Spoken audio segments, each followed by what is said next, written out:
Wellness is a multidimensional approach to health.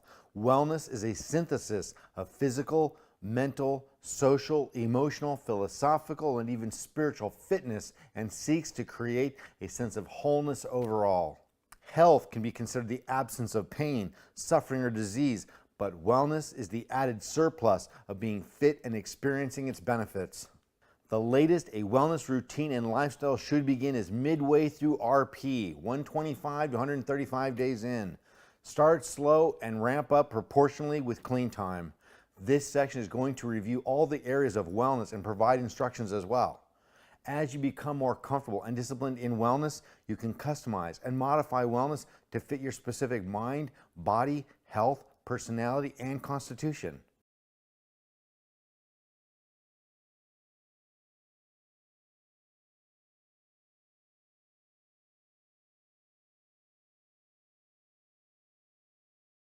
The more wellness you have, the more resilient you are to using. There is not enough emphasis in the recovery industry on the need for wellness. Wellness is the whole package, which includes eating right, sleeping enough, exercise, keeping busy, feeling your emotions, and analyzing them too. This doesn't mean you have to start working out each and every day and begin a high fiber, low carb only diet. It means you should lay off constant junk food, a drug addict's first choice in foods, especially sugar, and add healthy meals to your diet at least 50% more than before.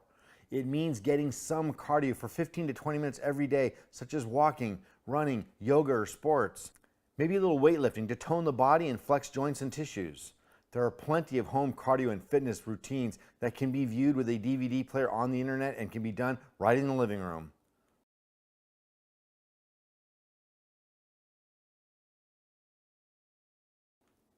We all want the biggest results with the smallest amount of effort in life. Improving your wellness is totally within your own control and is actually one of the easiest things you can do to make your body and mind relapse resistant. You don't have to give up coffee and cigarettes at your local meetings, but maybe lay off the caffeine an hour earlier and don't chain smoke during the break. Train yourself to sleep better. Spend time meditating to be more peaceful. Go to church, temple, or whatever you can to stimulate spiritually. In the aforementioned accident in 2013, I was almost killed and was nearly beyond physical repair.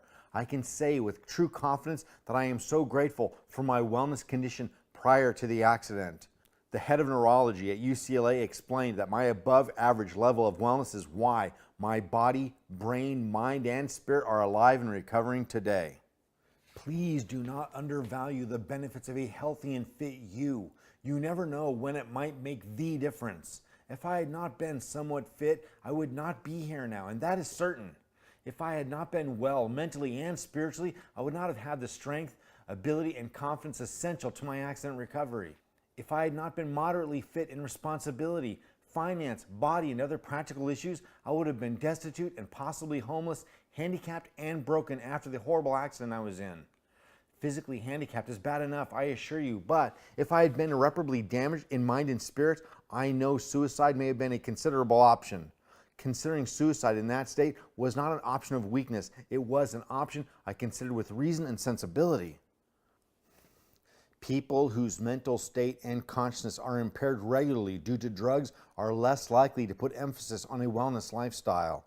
I cannot put enough emphasis on the value of a relationship with our wellness. Prior to my accident, I thought being fit was a cool lifestyle. It made me look better and feel better and more confident than if I was unfit. I had no idea it would become an integral quality that would one day save my life.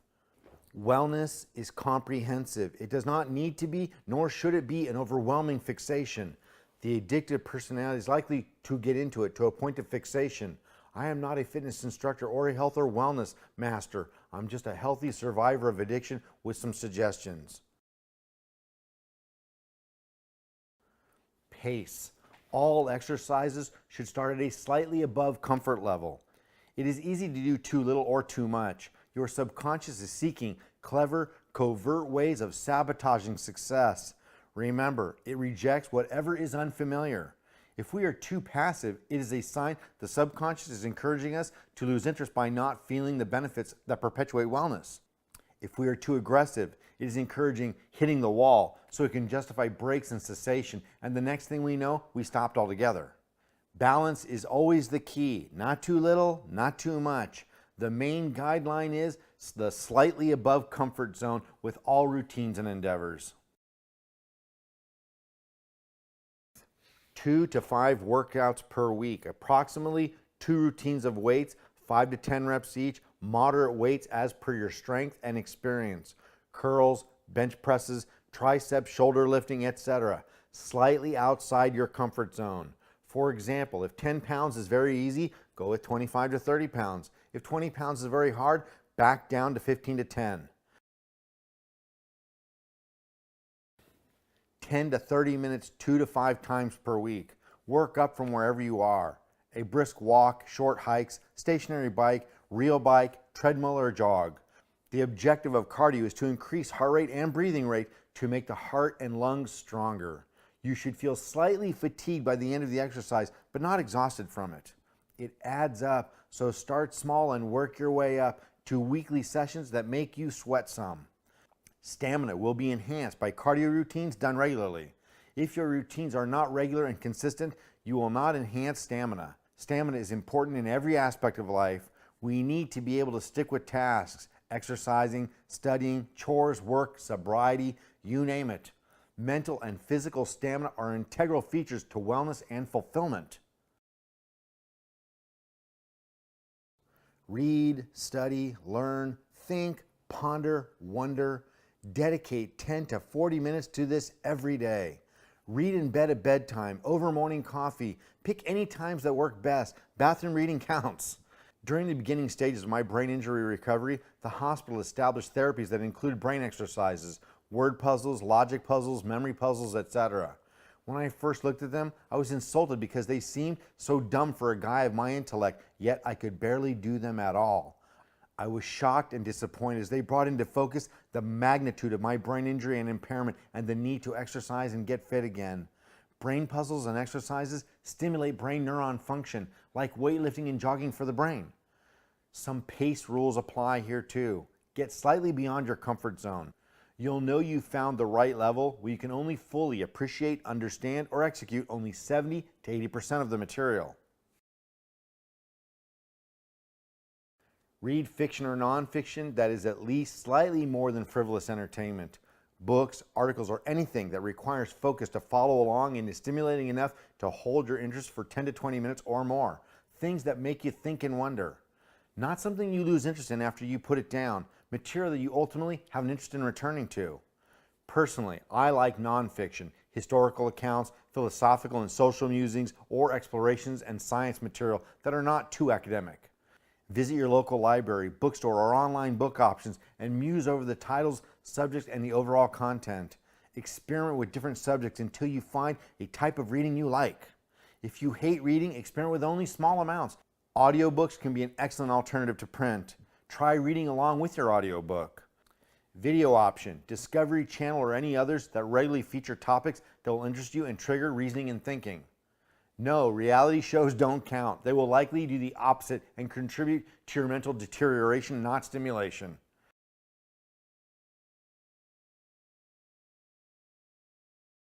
DVDs, internet videos, and movies that are more than basic frivolous entertainment. Dramas, complex stories, and themes that explore the human condition. You can still enjoy game shows and reality TV, but make your video diet 60% smart stuff and 40% other stuff. Meditation, contemplation, philosophizing, reasoning. Meditation does not need to be a deep or complex process. Try sitting alone, undisturbed for 5 to 10 minutes or an hour, whatever is comfortable. To have discipline, decide duration in advance rather than make it up at the actual moment. The common goal of meditation is to empty the mind. However, that is just one of many styles and is an advanced one at that. Meditation is simply a process of deep, individual, and focused contemplation. It does not need to be spiritual or philosophical. Meditation and contemplation are merely the focusing of the mind and thoughts to a particular subject, idea, or set of subjects or ideas. Review the East meets West section for meditation instructions. To enhance character wellness, do what is right and what needs to be done in life with little to no consideration of how it affects you personally. Try to remove you from the equation of your decisions. Again, get slightly out of the comfort or familiar zone. Do something charitable or give and act in a way that enhances feelings of safety and comfort for others. There are countless ways of doing this. Fix something, clean something, give something, compliment someone, or ease someone in some way. Everyone has anxiety, fear, concern, and troubles, so is there some way we can make a contribution to make another's reality slightly more safe, comfortable, or sensible? Say something kind, take on a duty or responsibility, or figure out a solution for them? Doing no harm to those around is a starting point. An even higher octave of that is to go beyond not injuring others and taking care of ourselves, so there's one less thing that can cause others worry, fear, or concern. Practice makes perfect. Character will grow exponentially over time.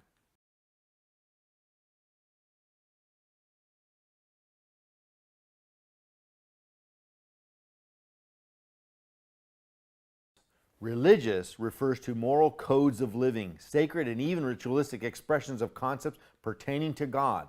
It is organized by specific ideas, rules, and other dogmas that are specific to a system of beliefs. Spiritual refers more to the human spirit, the essence of a human being that is the foundation or cause of being. It is primarily focused on a personal and intimate experience with the divine. Spiritual does not rely or depend on rules, rituals, or dogmas, though they can enhance spiritual wellness. Spiritual is basic and simple, whereas religion is more complex. Many religions of the same faith foundation are very conflicted. Baptists and Catholics are both Christian. They have very different views of religious components, yet these two religions are very similar, nearly identical in spirituality. Even when we contrast an Eastern religion to a Western religion, such as Hinduism and Judaism, we see very different beliefs and practices, but spiritually, they are similar in the sense that they both love and revere God and prioritize their relationship with God to be the main, if not the only, purpose of their existence. To both and nearly all religions, they share spiritual concepts. 1. God loves you and God is love. And 2, love God and you will experience His love, and that will fulfill you to a point of total satisfaction. A religion concerns itself with the hows and whens and wheres to have God, and how and when and where He will love you. The spiritual simplifies this and says to love God wherever, whenever, and however, and God will do the same with you. The Spirituality and Recovery section explores this area and provides exercises and practices that are not specific to a religion. Whichever suits you, a religion, a philosophy, a set of rules or rituals, anything that intensifies your love for the divine will enhance your spiritual wellness.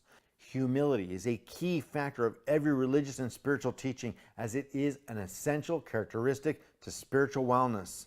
Pride is a detraction. Meditate, contemplate, study, and ponder the divine, and you will grow spiritually. Choose what wellness areas you want to enhance and work at them. Write down a wellness program for yourself, which includes daily and weekly practices. The more areas you work on, the more wellness you will experience, as wellness is comprehensive. Work on the whole you rather than the partial you.